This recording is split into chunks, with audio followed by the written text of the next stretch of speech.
তোমরা কি ভাবছো কলকাতা আজকের ম্যাচ হেরেছে? না, কলকাতা আজকের ম্যাচ হারেনি। কলকাতা আজকের ম্যাচ থেকে অনেক কিছু শিখেছে।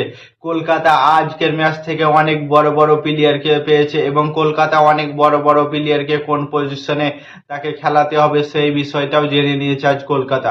কলকাতা আজ ম্যাচ হেরে কোনো ভুল করেনি। কলকাতা আজ ম্যাচ হেরে অনেক কিছু উপকারিতা পেয়েছে এবং অনেক বলার পেয়েছে এবং অনেক ব্যাটসম্যান পেয়েছে। কলকাতা অনেক ব্যাটসম্যান এবং বলারের লুকিয়ে থাকা তাদের প্রদর্শনকে দেখতে পেয়েছে কলকাতা। যেমন সুনীল নারায়ণকে ওপেনার ছাড়া কোনো পজিশনে খেলানো যাবে না, সেটা আজ বুঝতে পেরেছে কলকাতা ম্যানেজমেন্ট।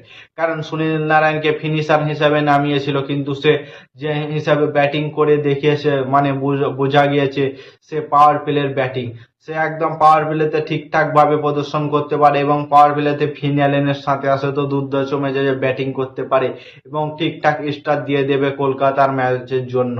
এবং তারা মুজারবানিকে পেয়েছে। মুজারবানি যে হিসাবে বল করেছিল, প্রথম ম্যাচে বেকার বল করেছে, প্রথম ম্যাচে ঠিকঠাক ভাবে বল করতে পারেনি, কিন্তু আজ সে যে হিসাবে ম্যাচে বল করেছে কিছু বলার নেই। এত সুন্দরভাবে বল করেছে, 4 ওভারে 41 রান দিয়ে 4টে উইকেট পেয়েছে এবং গুরুত্বপূর্ণ চারটা উইকেট পেয়েছে। প্রথমে উইকেট নিয়েছিল টেভিসেটকে যদি সেই মুজারবানি আউট না করতে পারতো তো আজকে রান 300 হতে কেউ আটকাতে পারতো না।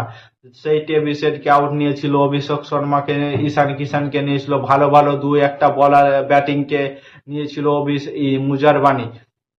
তো চারটা উইকেট 41 রানে ফার্স্ট বোলার পাওয়ার প্লেতে বল করতে এসে দেও, এটা কোনো একটা চারটিখানা ব্যাপার। কলকাতার জন্য সুনীল নারায়ণ এবং ফিন অ্যালেন আগামী ম্যাচে ওপেনিং করতে দেখতে পাবে তোমরা।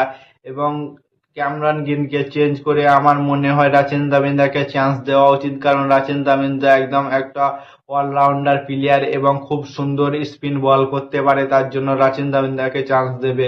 কারণ বরুণ চক্রবর্তী ঠিকঠাক ভাবে বল করতে পারছে না, কিন্তু বরুণ চক্রবর্তীকে 4 ওভার করানোর দরকার। কারণ বরুণ চক্রবর্তী হচ্ছে T20 নাম্বার 1 বলার, তো তাকে ওপরে তো বিশ্বাস করাই যায়। এবং সুনীল নারায়ণকে পাওয়ার প্লের মধ্যে ঠিকঠাক ভাবে ইউজ করতে হবে তাদের ক্যাপ্টেন আজিমকে রাহানেকে, কারণ ক্যাপ্টেন্সিতে তাদের প্রবলেম হচ্ছে। ঠিকঠাক ভাবে আজিমকে রাহানে ক্যাপ্টেন্সি করতে পারছে না কেকেআর এর জন্য।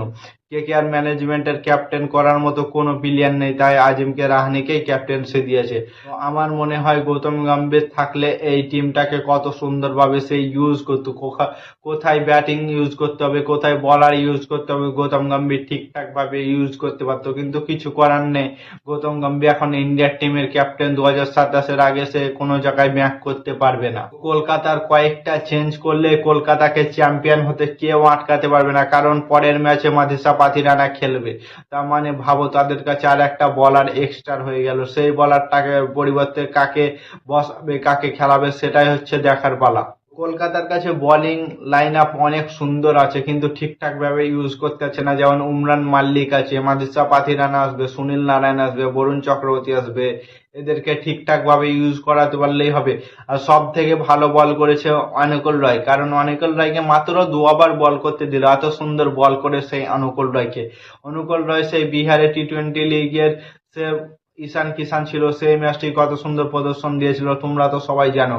সেই অনুকূল রয়কে মাত্র 2 ওভার বল দেখালো, তার উপরে ভরসা করতে হবে। সে এত সুন্দরভাবে স্পিন বল করলো, 2 ওভারে মাত্র 16 রান দিয়েছে। তো সেই অনুকূল রায়কে 4 ওভার বল করা আমার মনে হয় উচিত। সেটা এবার কলকাতা ম্যানেজমেন্ট দেখবে। আশা করি 4 ওভার পরের ম্যাচটাই করাবে এবং খুব সুন্দরভাবে বোলিং আছে এবং যে কোনো মূল্যে উমরান মাল্লিককে কলকাতা টিমে ব্যাক করানো উচিত। কলকাতার পরের ম্যাচ আছে পাঞ্জাবের সাথে। উমরান মাল্লিক ছাড়া কলকাতা অচল হয়ে যাবে, কারণ উমরান মাল্লিক খুব স্পিড এবং খুব সুন্দর পাওয়ার প্লেতে বল করতে পারবে। কলকাতা ফ্যান্স, তোমাদের মতামত কমেন্ট করে জানাও। আর নতুন কোনো IPL ভিডিও পেতে চ্যানেলটাকে সাবস্ক্রাইব এবং ফলো করে দাও। ততক্ষণের জন্য টাটা, বাই বাই, জয় হিন্দ।